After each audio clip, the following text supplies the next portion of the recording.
Welcome back to the Fanspeak Network and another episode of Sibling Showdown. That's right, every Wednesday, Sibling Showdown, live BBM draft, and we will do that in just 1 minute.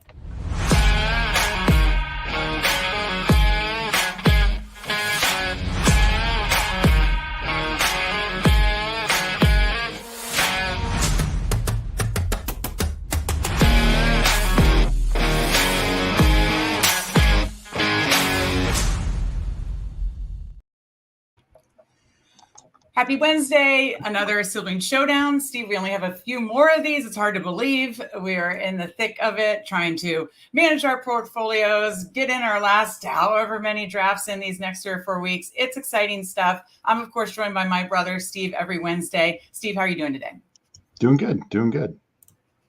All right. Well, tell me, how is your slow draft? I know you have like 1 billion slow drafts. So how are they? Yeah. Well, the eliminator filled, so I got a few more of those in. Just trying to get more weekly winners in. I was going to say, I need to prioritize weekly winners right now because that's going to fill, I bet. That's going to fill next week. Yeah. So I need to get some more of those down for sure. All right. Well, we're going to quickly look at Best Ball Overlay. They added some new features. Very excited about that. It's because speaking of, again, August is all about managing our portfolios. But let me say hi to Albert in chat. Thank you so much for joining us. We appreciate it. And if you want to jump in a draft, we will be jumping into, of course, a BBM draft here in just probably 5-10 minutes. But I just did an article on fanspeak.com, speaking of managing portfolio, of guys that like looking at Best Ball Overlay and being like, whoa, I need to get more of these guys. So check that out. All our articles are free on fanspeak.com. Everything's free on Fanspeak. So check that out. And of course, be sure to like and subscribe to the Fanspeak Network because we are on a road to 1,000 subs. When we would hit 1,000 subs, we're giving away $1,000 of giveaways and having a big, huge party. So tell a friend, sub if you haven't. And Andrew's also giving a giveaway of a cocktail book by someone in the fantasy industry, Fantasy Batman Chalupa, I believe, at $350 and $500. So lots of fun stuff. Be sure to subscribe and tell a friend. Last announcement before we get into Best Ball Overlay is we are cooking up an 8-hour live stream 4 to midnight on August 23rd, booking some guests now. So it's fun time. It's going to be loaded with some fun ones, fun guests. So I'm really, really excited about that. So mark that calendar. I think we're going to have a lot of, best ball content streaming. We're streaming some live a lot of live streams. And so August will be a fun month with that, right, Steve? Yeah, absolutely. So obviously join us on August 23rd. But we're going to go over to Best Ball Overlay quick because they added a couple new features. I can't talk today. And I want to check them out really quick with you guys, or I'm excited to show them to you guys. So I'm bringing over, and this is not updated exposures. This is updated about 4 days ago.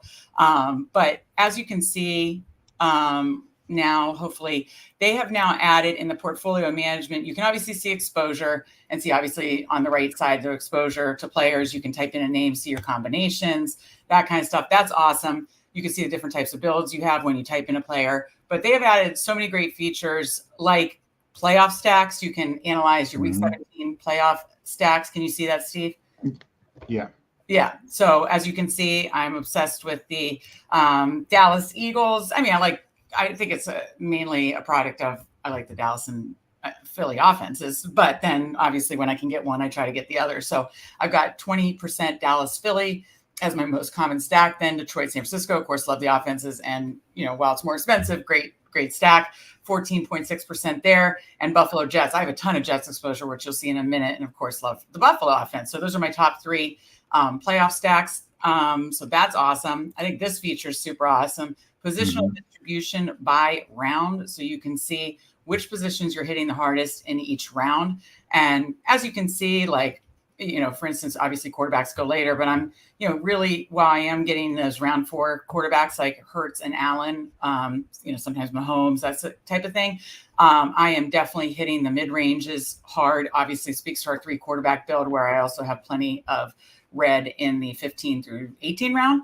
And then as you can see with running back, I'm still allocating plenty because I like the double anchor build. So, and again, another thing you can clearly see by this chart is, yes, I have exposed myself to some elite tight ends, but I like that 5th, 6th, 7th round. I just wrote about that I even want more Kittle and Pitts and Ingram and Ferguson, that 5th through 8th round tight end. So as you can see, I'm getting more access to the kind of elite tight end there, but I still do plenty of, as you can see, 13th through 18th round, late round tight end builds. So what do you think about this feature, Steve? I think it's awesome. Yeah, no, I think it's just a great way to look at kind of what you're doing, and maybe if you feel you need a change, just kind of shows, like just where the allocation is, and I think that's good.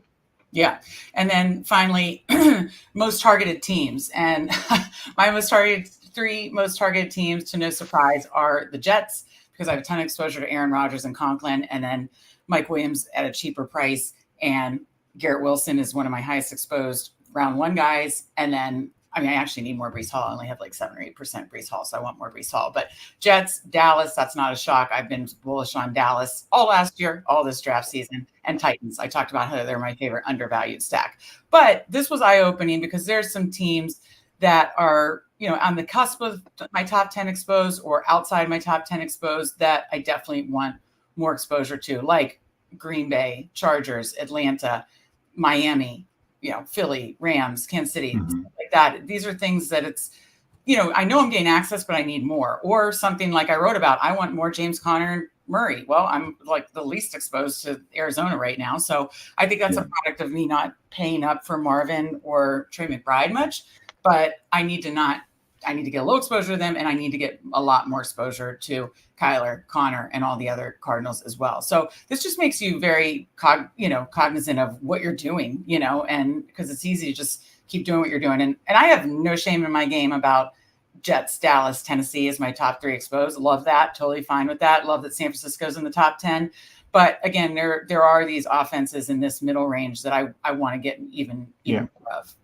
And what I think this also points to, like, for instance, some of the lower offenses that are up there, like a Carolina or Washington, like you already have a lot of exposure. So as tempting as that Brian Robinson or Eckler is, well, maybe switch to Chase or Moss, for Cincinnati, because your Cincinnati exposure is so low, or get more James Conner to help boost the Arizona, more Seattle guys, instead of taking Jahan Dotson. I worry about that. I need more Kenneth Walker, So no, it's just a good way to be like, oh, well, I thought I was maybe a little bit more balanced, or like you might be like, oh, well, I do have like 18% of this one guy from that team, but apparently, maybe everyone else you don't have a lot of. So and I think that's the case of Arizona. I think I think maybe slightly above the field on Connor, but I'm like, I want to be more above the field on Connor, because obviously Coach Speak is still, he's going to be obviously kind of the guy, the dog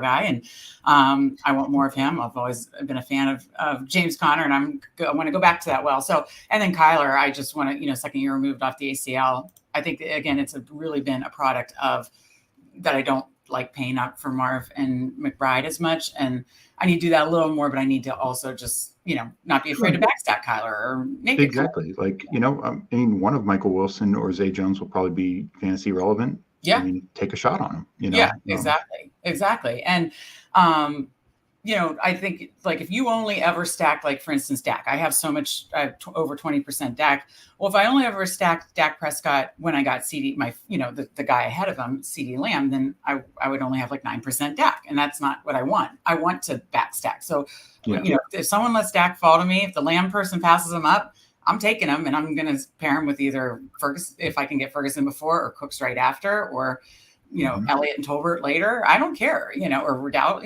so, like, I think I need to do that same kind of thing with Arizona or some of these other teams that are clear that I need more exposure to. So this is very eye-opening for me. Maybe we can incorporate it some today. We got Spread in chat. It's a good morning over there. He's on the West Coast in California. So good morning, Spread. Good to see you in here. I appreciate it. So this has been really fun. So again, check out Best Ball Overlay, bestballoverlay.com.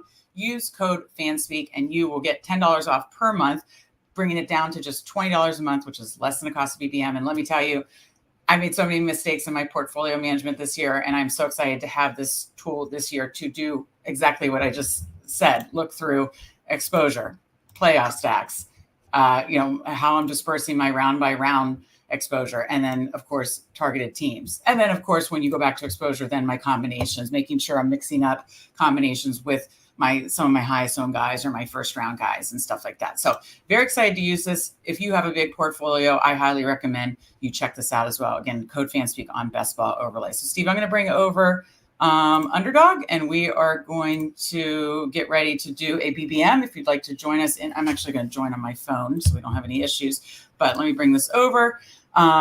I know we're waiting on the Josh Down news. Anything else you're seeing, Steve, in camp news that you want to? This is more minor, but Rondell Moore did sound not good. They had to bring Card out, and from the early beat reporter things that I saw, everyone kind of said does not look good. This is not a guy hopping on the cart like Roman Wilson the other day.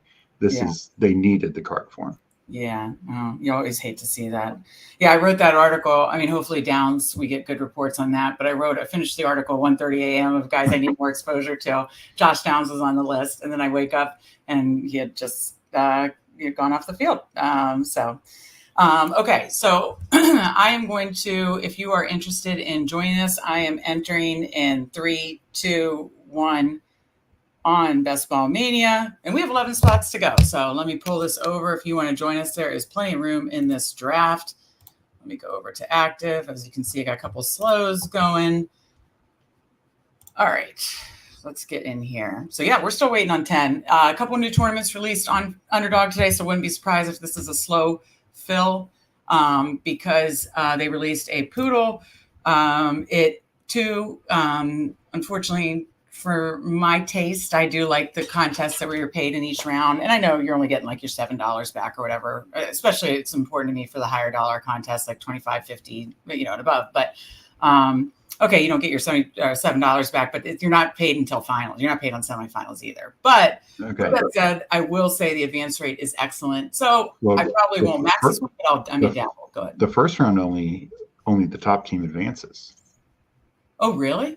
I'm pretty sure. I was looking at what happens when I'm showering and getting ready and flying through. I was looking at the rules in that. That's what it looks like. But the rules are not correct on the site, at least that I saw, because it kind of showed that it showed it for a bigger tournament, and because I'm guessing Poodle 1 was bigger.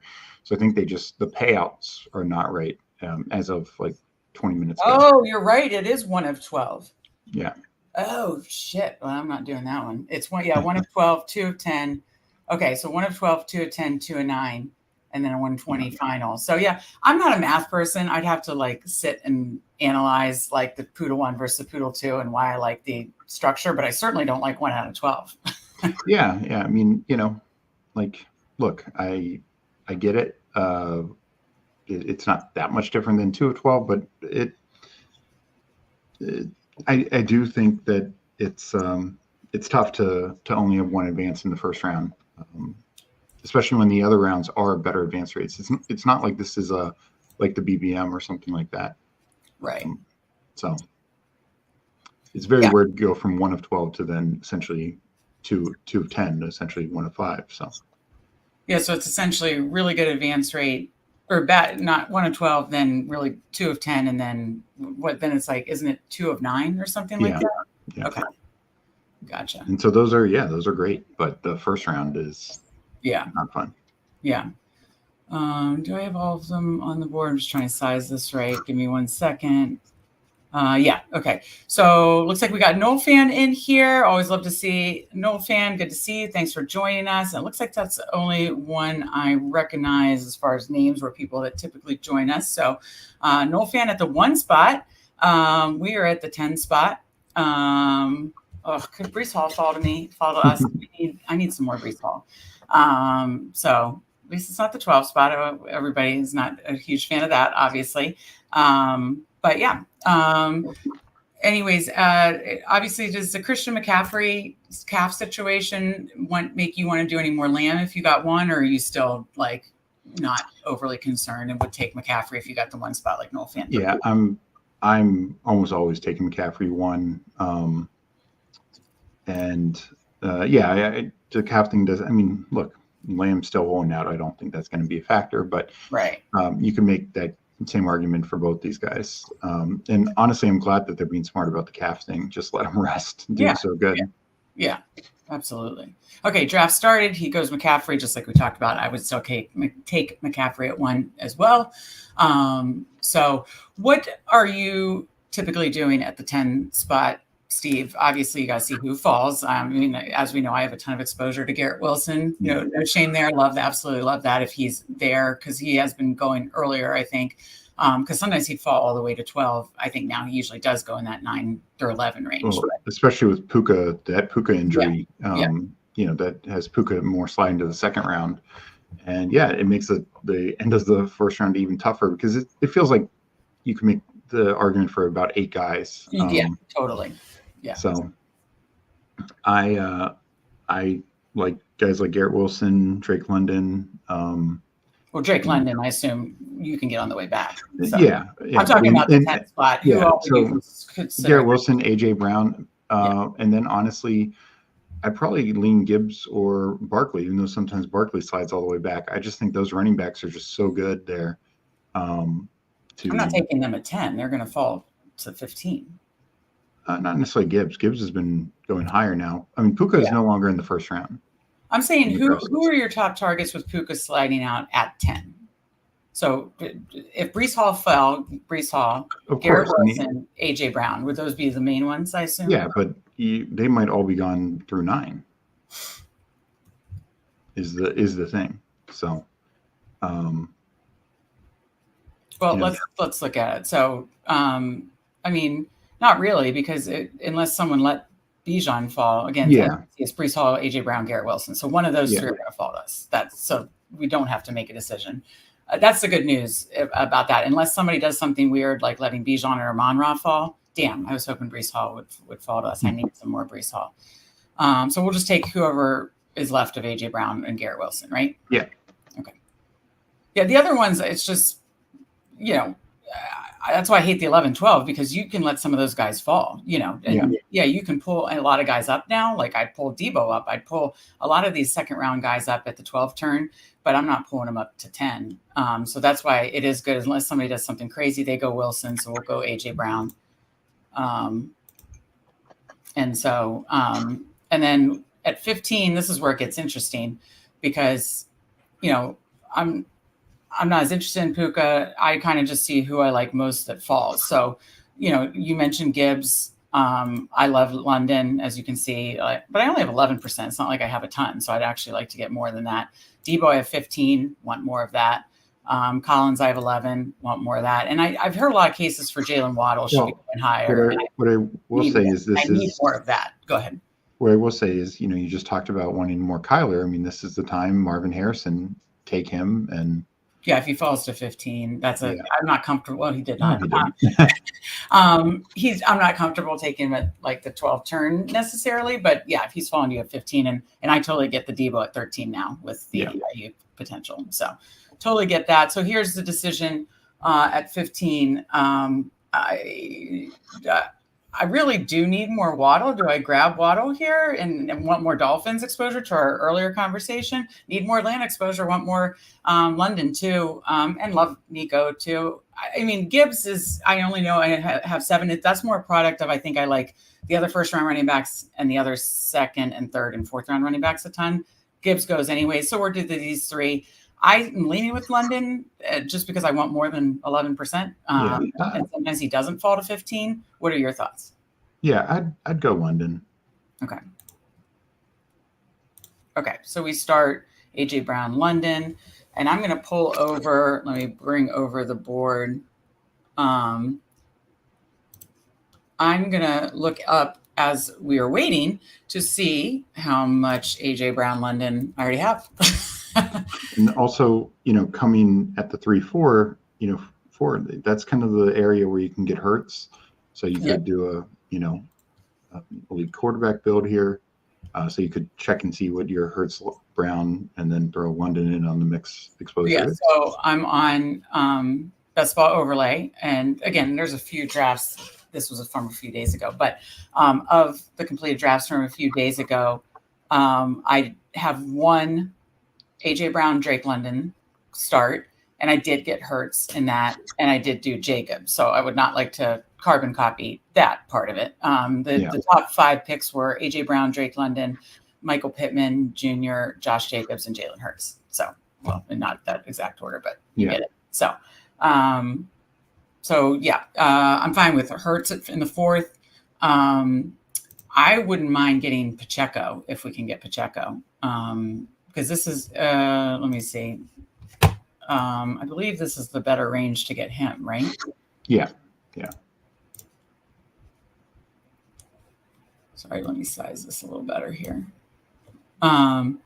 Okay. Yeah, because you're getting at 34 and 39, though that's where you'd probably take Hurts. So you'd have to make a decision. But and honestly, I don't mind. I'm at 10% Hurts, so I'm over the field on Hurts. Like, I don't mind if we saw like 2 positional guys that we wanted. You know what I mean? Because like let's see, my AJ Brown lineups, how much of it is stacked with Hurts? And obviously, I do believe so. Almost 60% is Hurts. So not. Let me see.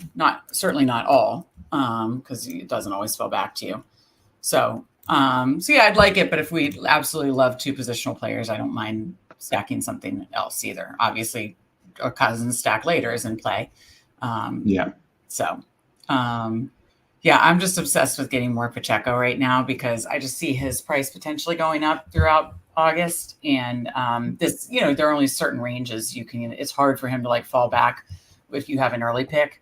Certainly, if he does, I grab him. Like if he falls to like, whatever, 43 or something like that, or then I'm scooping him. But he doesn't fall back that often. So if he falls to 39, I'm interested. But again, then it's like, do we want Jalen Hurts? So what's the board looking like? Let's let a couple more picks go, and then I will take a look. So let's see what Noel Fan did here like that. Oh, wow. I know I've been hearing people talk about Jalen Waddle getting pulled up into the first half of the second round just because it's such a flat round. And Noel Fan gets McCaffrey, Jalen Waddle, Mike Evans. Absolutely love that start. And then Barkley now going in the 3rd round. That's what I mean. You can't take Barkley in the 1st round. You got to let him, these guys, Kyron went earlier in this one. It went Gibbs, Jonathan Taylor, Kyron in the 2nd. Barkley. Yeah, both Barkley and the chain fell to the mid-3rd, not just the 3rd, the mid-3rd. Yeah. Wild. Okay. So of course we have Henry. We love Henry. And I'm going to cue Pacheco for later. And then receivers, you have Diggs, Dell. I don't like Flowers, Pickens. These guys that don't overly excite me. And then of course you have Hurts that we could look at. So we could be unique and take one. Okay, so Henry goes. So we could be like, I know this would be considered reaching, but we could pick one of these guys early and then take the other one. What did the Devonta Smith? Well, no, we'd get before the Devonta Smith draft because they're over on the left side. Yeah, I would take Pacheco, and then I think Hurts will be back to us. You think Hurts will come back? Yeah, because we have Brown and they have, Devonta Smith's at another spot. So we're one, that team that ruler 870 has 2 receivers very well easily could have been looking running back there. So, and they got 2 picks. So. Which one? Rule 870. Yeah. Yes. Yeah. All right. So we will take Hurts. And I don't mind going a little slightly earlier on Pacheco if we can get Pacheco, Hurts, AJ Brown stack, because that's something I obviously do not have. So just have to sweat out and see if he comes back to us. Yep. And then we'll decide from there. So the Pacheco thing is like, I need more, obviously Mahomes stacks too, but I just want exposure to that offense. And this is a bell cow running back who should get more passing work volume too, that is on one of the best offenses in the league. It just should not be going in the 4th round. And I know we took him in the 3rd, but just is crazy to me. So no, so what do you want to do if Hurts? Well, we have 8 seconds. Hopefully we'll decide if he doesn't take him. But what were you going to say on Pacheco? Sorry, Steve. Last year the Chiefs, their touchdown rate was the lowest it's been in the Mahomes era. And I just don't see that happening. I think Mahomes' touchdowns are going to go up. I think just the total offensive touchdowns are going to go up. Pacheco could be just a massive smash play this year. Yeah, I absolutely love that. Let me actually see just AJ Brown Pacheco, what I have. Okay, I have one. So I had one AJ Brown, Drake London. Again, using Best Ball Overlay, bestballoverlay.com, code Fanspeak for $10 off a month. I had one AJ Brown, Drake London, which was our start. I had one AJ Brown, Pacheco, but obviously not those three together. And I certainly didn't have AJ Brown, Pacheco, Hertz. I did not even have Hertz in this one. So I don't have any of that combination that we just did, which is nice. You know, it's nice. I don't even have three of those together. So, so yeah, I like that start a lot. Very happy with that. Let's see what we're seeing in the draft here. Okay, so I do need some more ETN too in this, like, since I'm bullish on the double anchor, need more of him. Excuse me, need more Jaguars. Then, you know, kind of no surprise, Laporta went early in this round, Pickens, Mahomes, Kelsey. Any other thoughts that you're seeing? Cooper Kupp is now going solidly round two, which makes sense. He was rising before the Puka injury, and then makes even more sense. So obviously Debo's earlier. Anything else you're seeing? No, I mean, I think a lot of things, you know, some of the running backs, Barkley and Chain sliding a little bit. But yeah, I mean, this, you know, through ETN, I think you're just looking at such a great running back area where if you can get two of these guys, it is very tempting. Sure, it's two of your first three or maybe four picks, depending on how much ETN might be slide. But yeah, I just think these are the guys that can just absolutely smash and dominate. And you know, again, this is underdog, half point PPR, touchdowns matter, running backs matter a lot. They outscore receivers, you know, pretty typically. And so yeah, I'm with you. I want two guys typically in the first 5 rounds, but if I can get two in the first 4, I don't mind it. I don't mind two in the first 4. I don't mind, and I definitely like leading two in the first 6. Yeah, if possible. And that's good.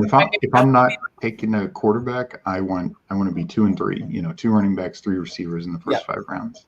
Yep, exactly. Same. Yeah, we took Hertz. Obviously, I have about 10% Hertz, 10% Allen. So I need to get. I think I have 9% Mahomes. I have 7% Mahomes. So I need to get that up. I'd like them all to be right around 10%, honestly. And then, yeah, if I'm not taking a quarterback there, I don't do the elite tight end as much as you see 4 went in the 4th round. Just because I think it's just because I love the guys that I said I want even more exposure to. I love that Pitts, Kittle, Ingram, Ferguson range so much, and it allows me to feel like I can get some elite projectable volume at running back, or, you know, just some elite pass catchers up above, and you know, tight ends more volatile. Not saying that can't, and I will have exposure to all of these, you know, round 4 tight ends now. Thankfully, they've fallen to at least round 4, but I will have some. I do have some. You saw it in the chart in Best Ball Overlay. I have some, but I definitely have the most in that more in that like 5th through 8th tight end range, and then the most still in the late round tight end builds. I was commenting because I'm sure J-Law was hoping with him taking Mark Andrews that Lamar would slide right back to him, and Lamar got taken 1 spot ahead of him. So. Yeah. That's right, and that's early for Anthony Richards. Oh, he had Pittman. Pittman. The guy had, or sorry, he pivoted to Pittman when Andrews Lamar got sniped. So that's interesting. Yeah. Oh, that's kind of earlier for Jaden Reed. I'm surprised. Reed has been sliding, which I think makes sense with the 4 guys, and you know, Dubs is the only one who's like projectable to be on the field basically every snap. Okay, so we got 58 and 63. So we're looking at 2 here. We take Josh Jacobs a lot together because we like that, again, projectable volume running backs. So I'd like to maybe mix it up a little. So who are your favorite targets in this round? We could still correlate Kansas City, even, you know, he's fallen a little. Hollywood Brown, that is. You know, we all love these receivers. I love Hollywood Brown. I think okay. So if he falls one spot, if he falls, as you can see, I have 14%. I do too. So, so if he falls to us, and he did, I love Ridley, but I love Hollywood Brown, and we are going to grab that. Nice. I would try and take Mixon next. Why Mixon over? Well, if Jacobs fell, I know I just said we pumped the brand. I mean, that's part of it to mix it up. You also were lower in the Texans. You were like kind of middle on the Texans, and it's just a way to a high upside offense. And Yeah. we can get Green Bay exposure later with like a Dubs or somebody like that. Yeah, that's true. Godwin was another one that I wrote about that I need more exposure. I just want to throw that out there, that he's just one now getting that slot role. Okay, so Jacobs goes. Okay, you want to go do what we just talked about and do double anchor. Okay, so yeah, all right. no, So, go ahead. I like that a lot. I think Mixon is, primed for just a massive role with Houston. He was in a good offense, good coaching staff before, but Houston's offensive line, and I don't think we even acknowledge how good it can be because it was so banged up last year. For most of the year last year, it was really banged up. And now it should be healthy. Hopefully so far it's healthy. You have Stroud in his second year, all these weapons. I mean, if they put, if Dell can stay healthy and they have Collins, Dell, and Diggs on the field, good luck stacking the box against Joe Mixon. If you don't stack the box against Joe Mixon, good things happen. So, yeah, I'm really excited for Mixon. Ironically, I have a lot of Jalen Hurts Mixon teams, not necessarily with AJ Brown. Let me see how much AJ Brown I have with him. I don't think I have a ton. Yeah, I only have one AJ Brown Mixon, but I have a lot of Hurts Mixon where I think just because it's like it hits the pockets, right? So. No, I needed more Mixon because what I'm at 7% or something along those lines. Mm-hmm. 9%. So I was just slightly over the field. So I need more Mixon. I need more Houston. I love what we're doing here. We're targeting offenses. We love Philly stack, Chiefs, Texans, Falcons. I absolutely love. I mean, sometimes it's like I've heard the joke about sometimes we make fantasy too hard. It's like sometimes I just lean on, I'm going to pick the guy on the best offense. I know Underdog Network did a show about that, especially for running backs, especially that most of the top running backs come from top offenses. There are some outliers, like last year was Chuba Hubbard and somebody else that kind of outperformed and on a bad offense. But especially for running backs, but even receivers, more often that's why I'm lower on. I know you're going to write about Malik Neighbors. That's why I'm lower. I don't doubt his talent. I doubt the quarterback and the offense. So go ahead. Yeah, I think the stat it was on one of the Underdog shows, I believe, that of.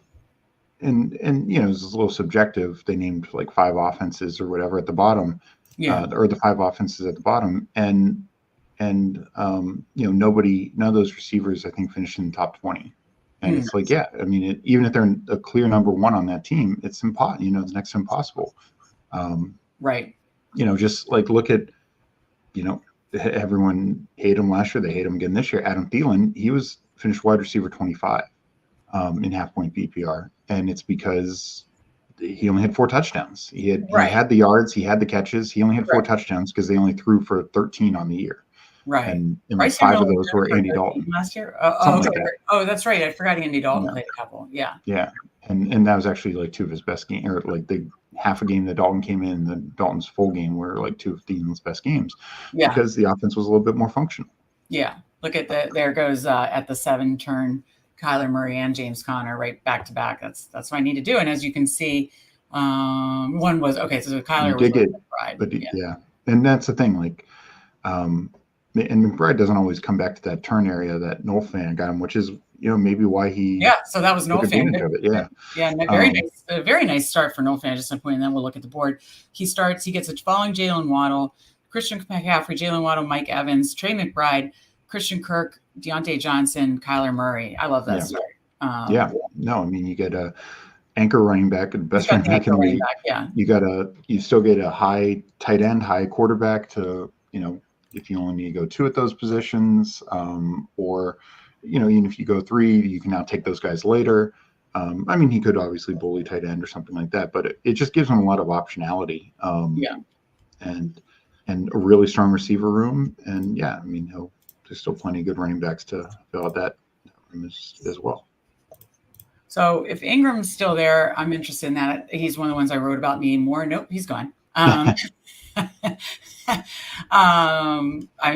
Ferguson's still there, I only have 9% there. I'm not opposed to that. This is the area I want to get more. What's receiver? Hopkins. So JSN, Hopkins, Jameson Williams, Jordan Addison at the top of the board, Curtis Samuel. So yes, I have a lot of both of these guys, but I want a solid 4th receiver that I like a lot. So Who do you like better here? I mean, obviously, Hopkins still with the injury, but we're right around his new ADP. So, anyways, thoughts. I have no problem taking Hopkins here. I think it's still betting on him being back, and if he's slightly slow to start the year, as long as there's not a setback, and we got the positive news like that report said won't need surgery. Right. So yeah, hopefully it's just like a 4-week thing. Okay. Maybe he's a little slow to start, but yeah, real quick, 1, 2, 4 to start. Again, coming into our 8th round pick, we loved starting 1, 3, 5, 1, if possible. So I'm just going to take a peek over. It would be reaching. Don't really love reaching for a tight end when you don't have to. I mean, I don't mind like grabbing a running back I love and having the third. I typically do wait longer, but I don't. If Jameson, that's only if Jameson's gone. I also don't mind. I think the Jordan Addison, we're looking at like a 3-game suspension. It sounds like. Well, I also like Curtis Samuel there, especially with the build that we have. Yeah. Okay, so we're up in 1. I think, as much as I love Najee, getting the 2 early running backs, we would probably want to get the 5th receiver before it falls off because or else you're, probably going to need to do 8. So, because we're not going to come back for a little while here. So what are your thoughts? I would lean Curtis Samuel, better offense, no suspension, and you have half the percentage. So I think. Yep. Well, and Allison goes anyway. So it made a decision for us. So yeah, there we go. That was one of the things you looked at the Bills, you were lower on, even though you have a decent chunk of Allen, it's getting these other pieces. Yeah. Yeah. Yeah, because you can only get so much Allen, even though you can get him now in the 4th round, you can only get so much Allen. So, and I'm kind of lower on Cook than the field, so it's getting exposure to some Kincaid. Again, I don't pay up as much in the 4th round tight ends. Some Kincaid, so I do want to get exposure to all the kind of Bills receivers. So yeah, I had 6% Samuel. So like that. So yeah, let me just take a look at our build again. We started 1, 2, 5, which I think is great, especially with the double anchor RB. So Hurts, Pacheco, who I've been wanting more of. I'm at 10% now. Mixon at 9%, wanting more of him. And the Texans, Brown stacked with Hurts, Drake London, Hollywood Brown, more Chiefs, Hopkins, Curtis Samuel. I mean, this is just absolutely targeting offenses I love. So love that part of it for sure. So yeah, and I mean Hopkins is probably the only offense that might not be in the top 10. I mean, Atlanta obviously wasn't a year ago, but you got a brand new coach. You got obviously Cousins. We know the weapons they already had. Add in Darnell Mooney and the O line. Like, there's every reason that this team could be a top 10 offense this year. So. Where did Pitts go in this one? We probably should have looked Pitts, but did he go early? Yeah. He went, before Kittle, I think 5th round. Yeah, middle 5th. How do I not see this? Oh, he went really early. Yeah. Okay, so we came back with Hollywood Brown, and he went after that before we came back. So yeah, like if Pitts was there for our 6th round or 6th round pick, then that would have been obviously consideration. But he is going. Pitts went before our 5th round pick. He didn't fall to us in the 5th round, but he is going now at the end of the 5th round, usually. So middle to end of the 5th round. So, okay. So we'll be back up at 106 and 111. So Noel Fan got his 2nd running back with Swift coming around the 8-9 turn now. And obviously with this, Steve and I obviously do a lot of 3 QB, no matter even with an elite quarterback, but I think we need to wait obviously on that.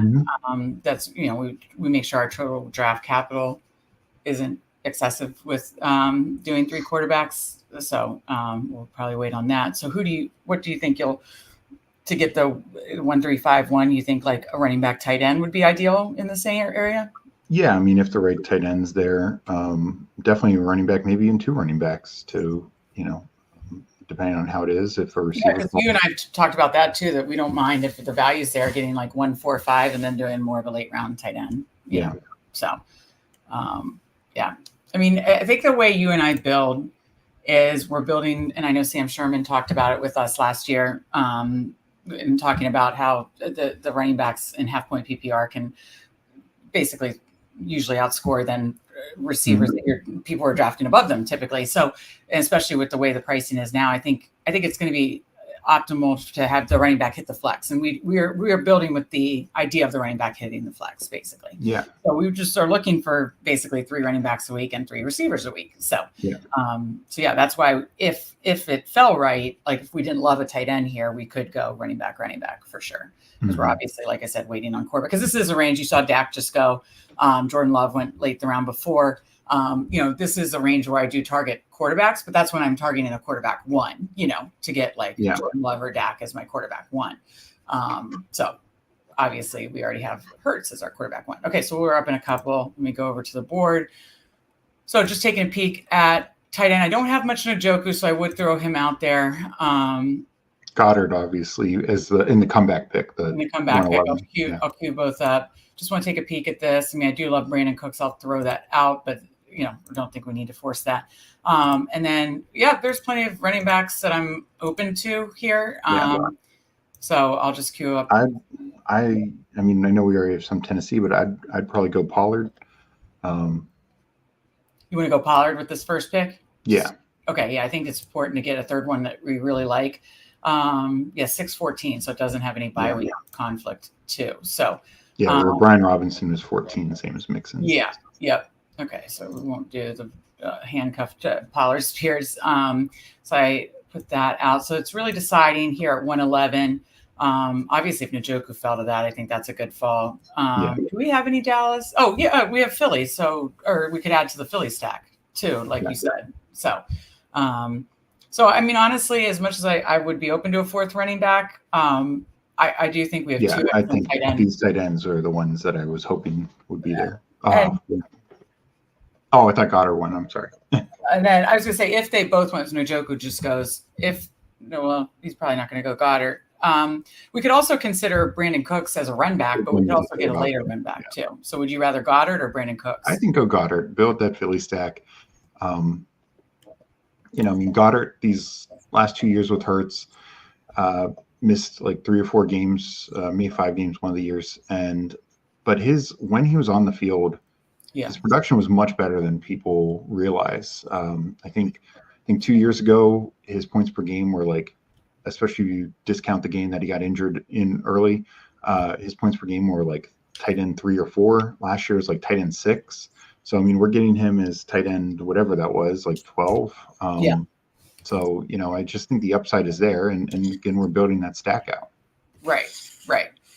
Yeah, and there's some other options, be it running back or Tolbert, that we could do a run back still to add to my 22% Philly Dallas week 17. Yeah, and Brandon Cooks would have been a great fallback option, but Goddard I think it made more sense to add to the team stack. Because the weird thing with Goddard, and the tush push and whatnot, but he's never had more than like 5 touchdowns in a year. And part of that early on, he was splitting time with Zach Ertz. But, if he's fully healthy, why could he not have like 8-10 touchdowns? This is an offense that, especially with Kellen Moore as the offense coordinator, should produce much more. I mean, their offense, just struggled last year. If they start producing Kellen Moore tight end situations been pretty fair. Great in Dallas. Last year in Chargers, it wasn't special, but Chargers just became such a mess down the stretch. But I don't think that's Kellen Moore's fault that you have Easton Stick starting the last 4 games. Yeah, that was brutal. That was a brutal end to the Chargers season last year. All right. And it's just Goddard is a much higher tight end than Gerald Everett and Parham and those types of guys. Right. So, no, I liked adding to that stack a lot. And and with Pollard, we also added, looking at our previous pick, we also added to Tennessee. We're not going to be taking Will Levis with a, just week 5 bye, Hurts' week 5 bye. But just, again, I talk about this all the time in articles on shows. I don't mind just stacking up teams I like, even if I'm not getting the quarterback. So I like that we got Pollard and Hopkins. So yeah, and especially both picks at a good value spot. Like, it's not like we took these guys in the top 2 guys in the top 5 rounds. If Tennessee ends up like a mid offense, like 15 or 16 overall, Yeah, and that's what we're easily. looking for. You're just basically looking for them to outperform their ADPs and their stat. And yeah, they basically they're being drafted as like a really low tier offense, and we think they could be a sleeper offense. Yeah. So I'm sorry I interrupted you. You said if Tennessee ends up being like a mid-round offense, Yeah, getting their second receiver, or that's where he went in the 80s, right? And then their top running back, and even if it's a split 1A, backfield, 1B. Yeah, I get it. The 1A, 1B thing. I totally at get 100, 101 or whatever it is, it easily should be outperforming a lot of these other backs. Right. Oh, I like No Fan got Tua as well. And I like the double chargers, Palmer and Gus Edwards. Yeah. Talk about just team correlation. Yeah. He's obviously. Oh, he had Waddle. Yeah. So that's excellent there to get Kyler and Tua. So very well done. No Fan, like that a lot. Whoa, that might have been a Q error with Isaiah Likely. Well, somebody wanted to get a Lamar stack. That was the Lamar team. Or no, yes, it is, but I think that had to have been a starring error, that they start up with the Ravens and it just went a little early. I mean, I like Likely. I need some more Likely, but that was, I'm guessing, a star error, which has happened to me plenty of times. The star method has gotten me before. Jalen Polk, that's pretty high on it. He's been going much higher now, especially now that it looks like Ayuk's not going there. So. Okay, so we'll be back up at 130, 135. We started 1351, which is our favorite type of top 10 round start. 130, 135. I'll pull over the board now to see. So just thinking through potential other stacks we can look into. Obviously, Cousins would be the big one. But we could probably wait on that. I don't know. Probably not. Not at 130. I'm saying but at 130, I mean, it's early on 135. Yeah, he's likely not coming back to 154. It's how bad do you want him? Basically, if you really want him, then you got to go get him. If not, then I would say, I mean, I'm open to all these running backs here.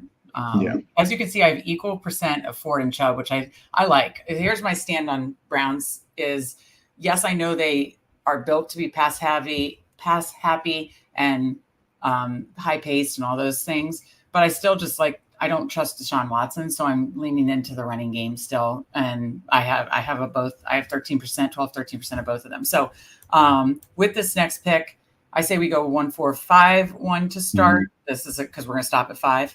So do we go Elliott, Ford, or Chubb? No bye week. I'd go Elliott. Elliott obviously correlates. Obviously, as you can see, it's the best ball overlay, underline Philly. That's because he's the week 17 bring back. I do have 20%, but it's a different bye week as well, which is nice. Which, I mean, Chubb and Ford were too.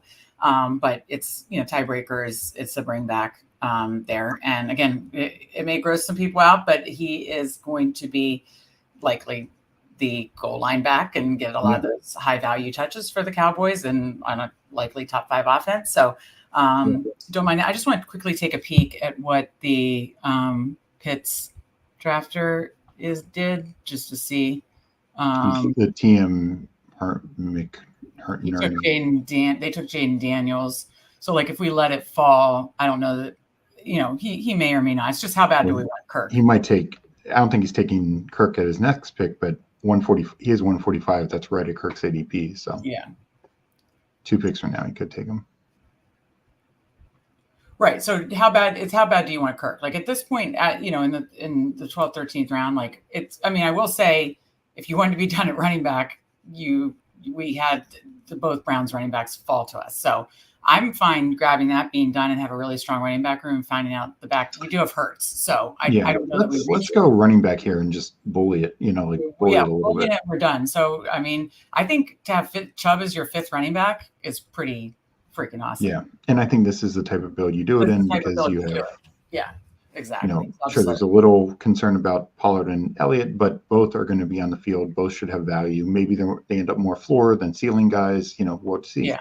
But I think the thing with Hurts also too, Steve. Let me pull up the board and then I'll finish my thought and get your feedback. But I think the thing with a Hertz build too, and us saying that we're going to get 3 quarterbacks, we're going to do it responsibly, is you also don't want to reach, even though we love the London Kirk's Cousins stack. I want as much London Kirk Cousins stack as I do, because I think if London goes off, it's going to be because Kirk Cousins had a great season. So I do want that and prioritize that, but I don't think we reach for a Kirk Cousins stack when we have Hertz, and we just make the other 2 stacks work. So, and the good thing about going like bullying the room and going like 1-5-5-1 or whatever we started there and being done at running back is now we have optionality to build out other stacks if Kirk Cousins doesn't fall back to us too. So that's my thoughts. What are your thoughts?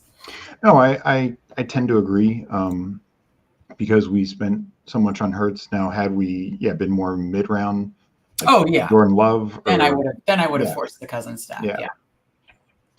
So no, I tend to agree, and I think, and if we had to go with 2 later quarterbacks, like Baker Mayfield and somebody else, whatever, like, so be it. He just added he's good, and Kirk, he just added Mooney, didn't he? No, that was the other team. No. Oh no, that wasn't. Okay, I thought that was the Pitts team that added Mooney. No, but I think they're probably setting up. One of those 2 teams is probably taking Kirk. Yeah. I'd be surprised if not too. So, and that's something I do too. If I'm looking for this, stack in the 12-13 round, I do that too, where it's like, oh, okay, my other stacks didn't work, or whatever the case. Then I like to do what the person in the 4 spot JLaw 9 is likely doing, is saying, I'm just going to get Mooney Cousins, even though it's not one of his top pass catchers. I'm fine with that. So, kind of like that. As far as the Chubb thing, like my big stand on, again, is I'm higher in the Browns running game than the passing game, because just haven't really seen it. I know Watson can give it with his legs too, but I just don't trust outside of Cooper. I do like Cooper and Njoku, but I don't trust Watson. Reports always had some rough early camp practices too. I don't know if you saw that, but I just lean into the running game. And when I build like this and I get 5 in the first 12 rounds, I stop, obviously. And if it's in these situations where Chubb is not my second running back, he's like my 4th or 5th. So it's almost like I'm building hyper fragile with the immense upside if Chubb hits late in the season, basically. Yeah. So let's see if Kirk goes here or in the next pick. Likely he will. And then after that, we can decide, he goes Pearsall. He did not set up the Darnell Mooney Cousins stack. Let's see if the 5 spot does Cousins with Pitts. No, he goes Stafford. Did he have Cup? Yeah, he got Cooper Cup. Okay, fine with us. So if Kirk falls to us, could have the Bijan team, but what did you say? We're still dodging the Bijan team? Yeah. Also, the nice thing about Goddard is if you didn't feel super comfortable with our receiver room, we could do 2 tight ends and 8 receivers. I'm just thinking it, but. Backup plan, if we didn't get Cousins, we'd probably need to look at, you could take a massively falling Mike Williams. Yeah, that's what I would do. And then you could get, never mind. I was going to say, then you could get Aaron Rodgers. Yeah, yep, exactly. So, and maybe that's what this person said. Okay. So we got Cousins. Well, it wasn't together, but Williams, Rodgers goes, we get Cousins. Fell back to us, so it all worked out. Well, I think that was the Garrett Wilson team that took Rodgers, pretty sure. Oh, yeah, smart. Yeah. Okay, so we start 2-5-5-1. Again, our receiver room is A.J. Brown, Drake London, Hollywood Brown, DeAndre Hopkins, Curtis Samuel. I know we have a little bit of injury risk with DeAndre Hopkins. We're coming back. We need to look at receiver. I know it's a little early, but only slightly early. I know he scares us every day in practice, getting like banged up, but Bateman is a run back to Mixon. I do Bateman, yeah. Okay, that's what I was thinking. Okay, so again, it's not like I absolutely love the first 4 receivers, and then Curtis Samuel. Well, Curtis Samuel to me is one of the best floor plays out there. Exactly, and then you're tacking on Bateman, who theoretically, I know he does scare us with his health, but theoretically, if he can stay healthy, I know it's like. He's competing with targets with Andrews and Likely in addition to Zay Flowers, but all reports are that he should have a nice role on this team. So definitely like that as a run back. So TBD, we can decide at the end if we want like the third tight end or the eighth receiver. But clearly here we're done at running back. We're targeting mainly receiver, 1 to 2 more tight ends, 1 more stack. I'm trying to think of our situation. We don't have any stacks currently built out for our third, but that's okay. We could kind of think of that in mind as we pick our 7th or 8th, 6th, 7th. Yeah. Could you go back to players real quick? Oh, sure. Yeah. Look at tight end. I just want to see something. Yeah. So what was the report on the Noah Fant injury? Is there any update on that? I hadn't seen anything before we jumped on. Okay. So Noah Fant, Kate Otten, John Smith, Chig, Sinat, Juwan Johnson. Yeah. So I think, one that could make sense would be Kate Otten, Baker Mayfield. Okay. What are our pick numbers? I just want to see that really quick. Yeah, it's around there. 178, 183. I mean, I'd be surprised if Baker fell all the way back, but maybe he will. What's Baker's ADP at now? He's gone already. Oh, wow. He's in the 160s, I think. I thought. Wow. Sorry. He just went right after we took Bateman. So when Bateman I missed that. Sorry. He went right before we took Bateman. So we took Kirk, and then it went to Sean Baker around the 13-14 turn, and then we took Bateman. So sorry, he went right in the early 14th. So yeah, we're up at 178 and 183. So I don't have as much interest without the stack. I mean, I don't know. I want to get an injury update, but you could obviously do Fant Gino. I don't know if that would fall because Gino's ADP is 169. Levis we're already built out for, but it's another week 5. Unless you just say Cousins is going to cover us week 5, you could play it like that. I don't mind that. That is an option. And of course, you could do like a later, like Bryce Young, Jatavian Sanders, Derek Carr. Yeah, but we do that a lot, and then Juwan Johnson. Carr is the same buy as Cousins, but I don't mind that. I don't mind having 2 week 12s and like a Juwan Johnson. I'd do that over Sanders and Young. Well, I'd almost feel more comfortable like an early season, like 2 week 5s, and Cousins covers your week 5. Yeah, I would. I would rather early in the season. Theoretically, teams are healthier earlier in the season. No guarantees. Yeah, but I just I typically like when I do the buy my second and third quarterbacks, not my first. I just structurally in a couple different ways. I guess it's more just. And it's also you just have such a massive ownership on Levis and Chig. And stuff like that. And Chig is, there have been some reports that he's splitting time and stuff like that. So who's he splitting time with? I can't remember his name off the top of my head, but did Levis go? No. Okay, so we're coming up soon. Again, 178. Oh no, yeah. Okay. I mean, if Geno Smith's there, I think you take him and hope that Fant slides back with the injury news. Okay.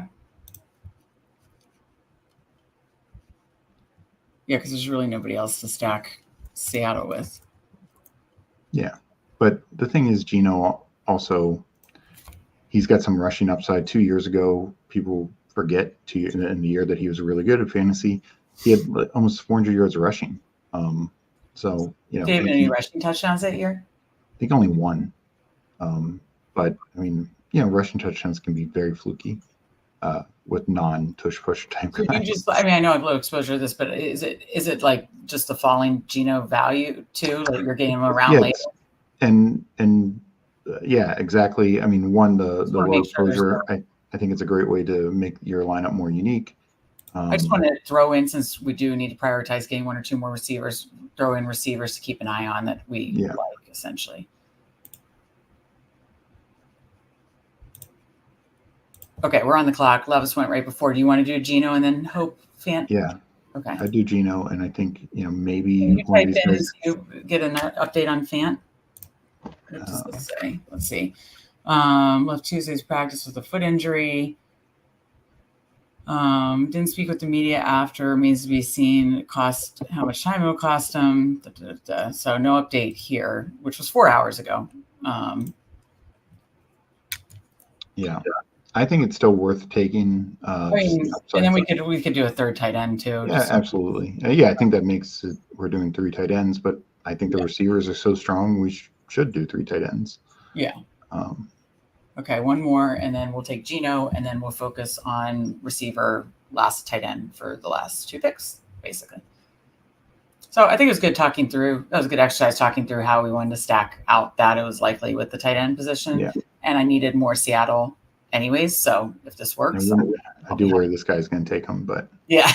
he only has one tight end, and he's made some, different picks. Well, one more second. We'll see. Nope, he goes Fields. Okay. We got Fant. We got the Geno Fant stack, both at value. Hopefully Fant's healthy. Let's focus. We got 3-5-7. We are going to build a 3-5-7-2, likely unless we're just blown away by two receiver values or something. But again, we're building with, if you look at our running back room, Pacheco, Mixon, Pollard, Elliott, Chubb, we're building with the idea that the running back is hitting the flex. And so we need three receivers to come through the group of A.J. Brown, Drake London, Hollywood Brown, DeAndre Hopkins, Curtis Samuel, Rashad Bateman, and one more, and only one bye week overlap. That's to be a bye week bro or bye week girl that can help. There's only one bye week overlap too, which is nice. So we just need basically three receivers to come to that group with the idea of the way we're building, right, Steve? Yeah. So I think Tolbert's our number one priority, just to, I know we already have Elliott, but just build up that. You're adding on to that game stack. Elite, And you're adding on offenses, two offenses that we love. So yeah. But I mean, he might not slide there. So yeah, if he comes, I definitely will take him at 202 if he's there for sure. And then I do think I would queue up some other tight ends because tight end can get a little thin. Okay, let's see what Noel Fan does at the turn, and then we'll queue up stuff. So really like what he did the rest of the way there. Like you said, he got the Kyler stack. He got two Chargers. He built out the Tua Waddle stack. Chuba Hubbard, Henry, Demarcus Robinson. I mean, these are favorite picks of mine. So really like what he's doing a lot overall. Almost coming to his turn at the 16-17 turn. Go ahead. And what I like is, yeah, I did see that. What I like is he's also taking some guys early who are probably just going to keep moving up, like an estimate, like Demarcus Robinson. So I think probably a little early on both of them, but it's guys that fit his build, fit his structure. And that's what you should do. Like, yeah, ADP is nice, get that closing line value everyone talks about, but get guys who fit your build. Yeah. And get guys you're high on. Like if you have them ranked higher than that, and you want higher exposure, it's harder to push exposures with our, first four rounds, right? Yeah. Like we can only get so much Jalen Hurts and Josh Allen and all the first 3 or 4 round guys. You can only, like I said, I want more Pacheco. That's why I was so obsessed hitting this, because you can only get so much of those first 3 or 4 rounds. These late round guys, if you want to have a big number, a big stand on them, you can do it. It's easier to do it. And I kind of think, and that's why on Best Ball Overlay, it says CLV, and they'll say CLV for the first 10 rounds, because the first 10 rounds is a lot more important than rounds 11 through 18 CLV, because again, these guys, it's more really depending on your rankings and your stand and how much you want to have big stands on players. So I'm more in the camp of ADP and CLV be damned rounds 11 through 18. I want to get my guys. I want my exposure where I want them. I want my team exposure where I want it. Right. And I know you feel this way too. Yeah, no. And I think that's where, somebody might look at it and say, oh, he took Demarcus Robinson around early, object estimate, 15 picks early, whatever it is. And I know both their ADPs have moved up some, but yeah, get your guys, get the guys who fit due to bye weeks, due to structure, like estimate has high upside, given that murky situation. And, he needed that because he went McCaffrey high and then kind of waited on running back. Still got good ones in like Swift and Gus Edwards, but, he needs upside. He probably feels better with the upside pick than some of those other guys who, like a Tyron Tracy doesn't really have upside. He's a solid guy, but probably no upside. So yeah, I like that kind of pick. Okay, I have a proposal for you. So I said I want more Arizona. There's a lot of good camp reports on Greg Dortch. I would like a little more Greg Dortch. number one. So I'll say that if he's there for our 7th receiver.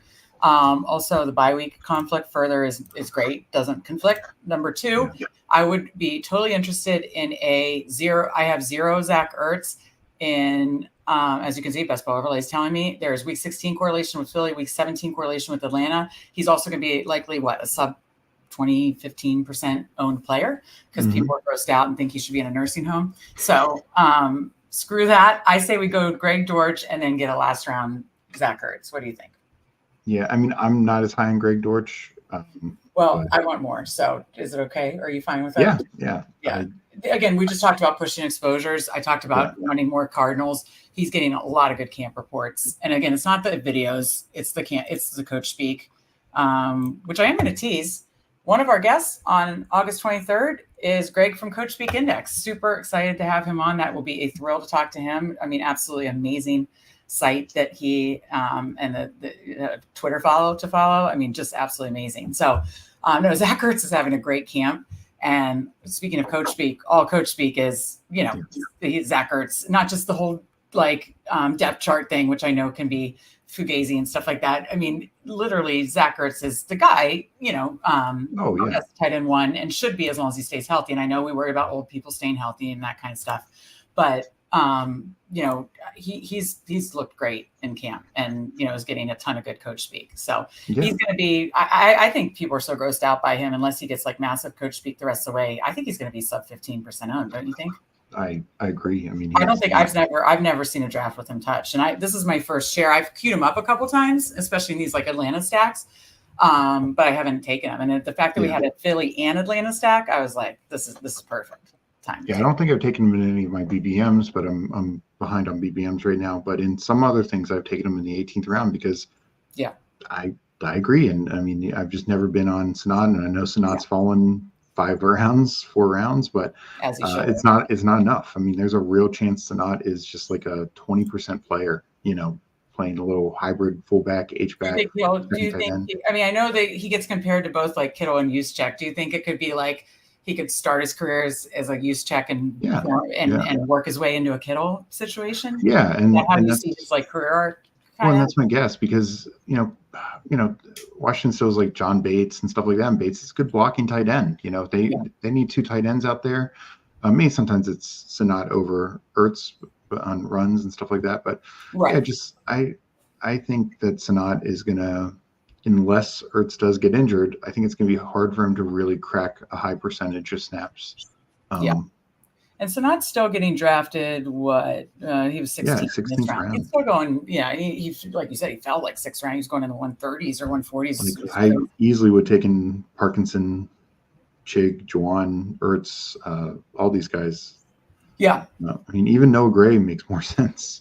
The contingent value there is just the contingent value is insane. Granted, they did just draft a tight end, but what was the tight end they drafted? What round was that? That was 5th round. What's his name? I heard. Who was it? I'd recognize the name. I've heard people talking about it, but I'm like, I can't. And something like this, I don't think it makes sense. But maybe in the 20 round type situations, you take stabs at the kind of thing. But I do like this 18th round too, Steve, taking a stab on a low owned player, just especially in BBM. You're taking a stab on a guy that's sub 15% owned. And it correlates too. Yeah. Well, and a couple, I'm not as high on the Deneric Prince thing because Clyde Edwards-Helaire hasn't been, wasn't practicing a lot. So we'll see how that truly shakes out as Chiefs. But another one that I saw there that was interesting was Justice Hill. Justice Hill's gotten very good coach speak. Yeah. Who knows when Keontae Mitchell comes back. Yeah. I took some Keontae Mitchell early. Hill was good down the stretch for the Ravens. And sure, I mean, Henry's better than Gus Edwards, obviously, but Hill gives you contingent value. He probably has a slightly. I hope not. I hope that Henry stays healthy. Of course, but right. That's what contingent value is. Yeah, I totally get what you're saying. Have you taken any Justice Hill shares yet? I have. I've started taking him some in the 18th round because he's another guy who, whether it's a time box tournament He's not going to be 100% owned in that, and definitely in like the BBM, he's not anywhere near going to be 100% owned. So, well, I was going to say, we talked about that briefly, some of our favorite 18th round picks in time box tournaments, and I still highly recommend it. Underdog just released the Poodle today, the Superflex today. They're going to be releasing time box tournaments every week, likely here. I definitely recommend these low owned guys but I still recommend these low owned guys in BBM too, because now at this point in the season, we know a guy like Justice Hill, Zach Ertz, we know they haven't been really drafted up to this point. It's not like they're going to get that much steam these last 2 weeks. So I definitely, so we talked about our favorite 18th round low owned guys a month ago when we were talking about time box, and we still like the Josh Reynolds who we mentioned. I still like taking shots on Sam Darnold when I take Justin Jefferson. I've even talked about that on Twitter. Just again, it's similar to this Chubb build. It's like building a 2 quarterback build with a 3 quarterback upside at a super low ownership is the way I look. And I'm not going to overdo it, and I'm only doing it in like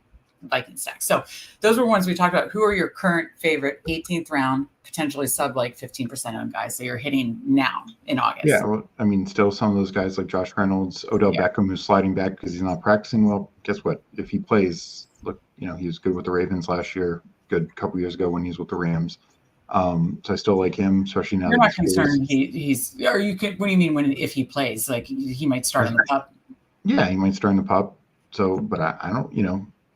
He's my 7th or 8th receiver. Like I'm not really caring for him if he does, and maybe he starts week 1. Whatever. Okay, so my point. Odell Beckham, Josh Reynolds, who are some others. Yeah. That what we see on the board right here, that Andre Isovis. I'm taking him some. I do like some of these tight ends. Some were taken. We took Ertz, but. Colby Parkinson went ahead, but you still look at a guy like a Gesicki, sometimes Juwan Johnson sitting there in the 18th round. I mean, what about a Knox? I mean, good offense. The coach speak is he's still going to get. I mean, they should run good amount 12 personnel. Yeah, and I've taken a couple Theo Johnsons. I know that's I need to open myself up to that kind of upside and probably more late in the season, but especially if I feel confident about my early tight ends. Theo Johnson as a 3rd, I don't mind. I mean, pump the brakes on Jatavian Sanders, but I have plenty of bags there. But I mean, he's looked decent in camp. We'll see his role, but he's one that I took a lot earlier and kind of pumped the brakes down unless it just falls to like a correlation thing. But yeah, I need to take some Theo Johnson. I took some Gesicki. I have 2% Knox. Earlier I took 4%. Woods. I know there's not been some good reports there. So I've taken a little Hayden Hurst, 1% Michael Mayer. So I don't mind in the tight end. We just took Zach Ertz in my first share. I don't mind like an 18th round tight end that's going to be super sub, because those are the guys that can just pop, especially with contingent upside, whether the tight end 1 goes down or just, we know how these fluky tight end situations go. Any other receivers? You mentioned Isovis. I've been taking, while I'm higher on Slayton, I've been taking some Hyatt. I can take more Hyatt. Because even if Slayton does end up ahead of him, I know there's some debate about that right now. Hyatt could still be a spike week guy, get you a couple spike weeks. Khalif Raymond. Guys like that, and they're different. I mean, Khalif Raymond is more like a floor play. Like if you took some like spike week guys earlier, he could be a floor play. Those are the guys that I'm really targeting. I've seen some people on Twitter take Bo Melton. I mean, it's not the worst thing in the world to take from one of the best off. It's just that damn receiver room is so crowded. But I've taken 3% Josh Reynolds. I've taken a couple Jawan Jennings shares with the news. Oh, okay. Because you know who I want to take here on running back, Steve? Some Jamal Williams. I talked about it on a show with Neil Warfield the other day. We almost took Jamal Williams with the bad Kendre Miller coach speak. I just think, it's not going to be all Kamara. I just think Jamal Williams could be interesting, which would be hysterical because he burned the hell out of me in the mid rounds last year. But that would be funny taking him this year. And absolutely, again, another guy. If Kamara goes down, even if Kendre Miller's a thing, like Jamal Williams could have value. And mixed it. Look, 2 days ago, mixing in starter reps and stuff. So let's look through our teams and then we can get out of here. But I just want to talk about that because, again, we talked a lot about the portfolio management at the beginning and throughout the show, looking at Noel Fan's team and how he clearly was like pushing exposures. We're pushing exposures. I think that's very important. But I think this in August here, clicking those 18th round loan picks that you still feel like there's some upside is really interesting. So anyways, at the 10 spot, we did a 3-5-7-3 with a Jalen Hurts, AJ Brown stack. So Jalen Hurts, Kirk Cousins fell to 154, which was awesome. Geno Smith, who I needed more of, Isaiah Pacheco, Joe Mixon, Tony Pollard, Ezekiel Elliott, Nick Chubb, again, building with the build in mind that the running back hits the flex. AJ Brown stacked with Hurts, Drake London stacked with Cousins. As you can see, the parentheses on Best Ball Overlay. Hollywood Brown further building out Chiefs. DeAndre Hopkins further building out our Titans. Curtis Samuel, Rashad Bateman, run back to Houston, or Skinny. It's not a run back because we don't have the quarterback, but a run back to Mixon. Greg Dortch is our last receiver, who I want to get some exposure to. Dallas Goedert, obviously stacked with Hurts, Noah Fant, and Zach Ertz as a double run back to Philly and Atlanta. So I actually really, really like this team, Steve. What are your final thoughts? Yeah, I mean, and not only, we took a elite quarterback, we spent a lot of capital on running backs, relatively speaking, because we stopped it with Chubb. But the thing is, look at our receivers. We have AJ Brown with Hurts, Drake London, who he finally has a quarterback. We have Hollywood Brown and Curtis Samuel. We could have the number one receivers for the Chiefs and the Bills. Yeah, that's true. So. To say nothing of obviously the Eagles and Falcons and Tennessee Hopkins if he is healthy, when he gets out. That, and so then a couple Flyers late and Bateman Flyers, So and Bateman's in a good offense as well. So yeah, absolutely. And then we got the Goddard. We took Fant at the falling value. He fell all the way to 183 because of the training camp injury, which hopefully he'll be fine for the season. I needed more of the Seattle stack anyways, and then got Ertz as the run back low and 18th round click.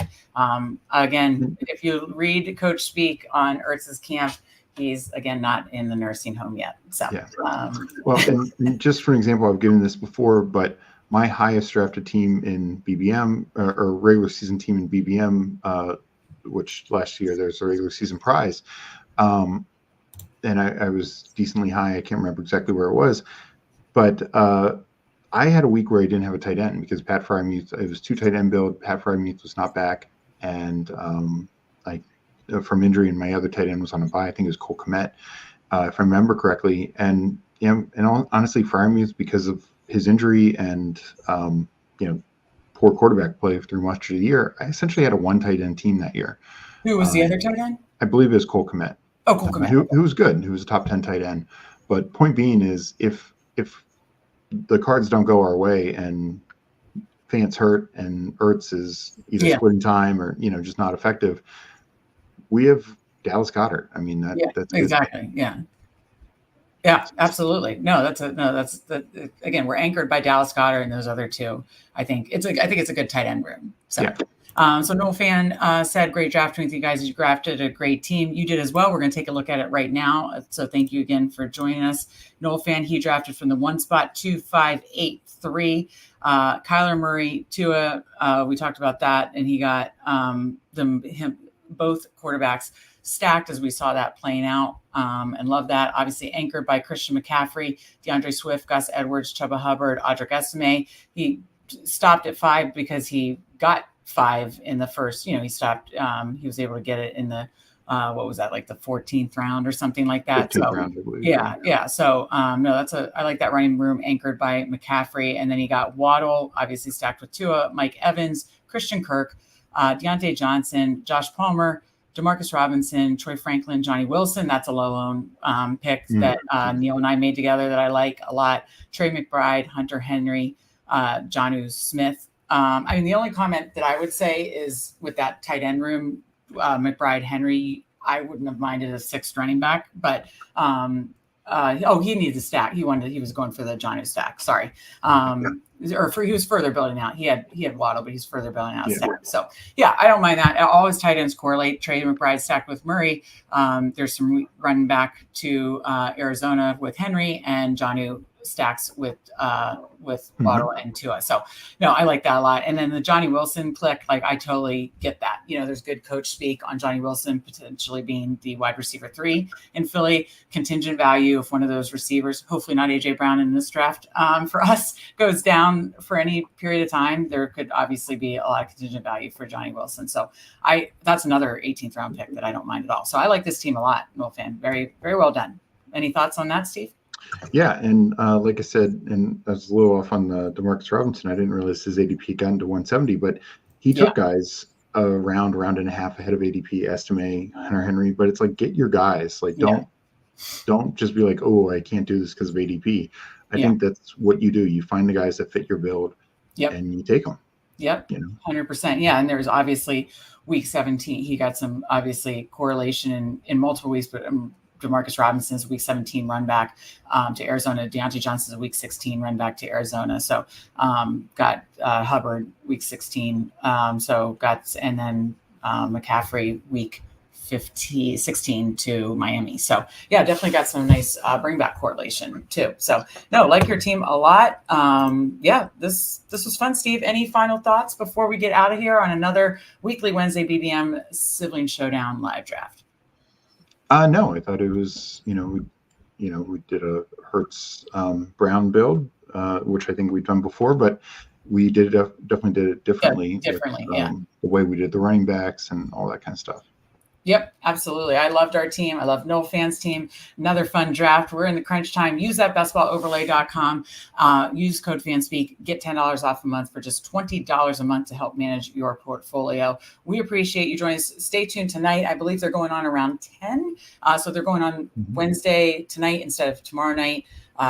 Andrew and Justin, because Justin's heading to the Fantasy Football Expo this weekend. So check Andrew and Justin out tonight, I think around 10 o'clock on the Fanspeak Network. So this has been fun. We appreciate it. Thank you so much for joining us. For Steve, for Meg, I'm Meg, and we will see you next time.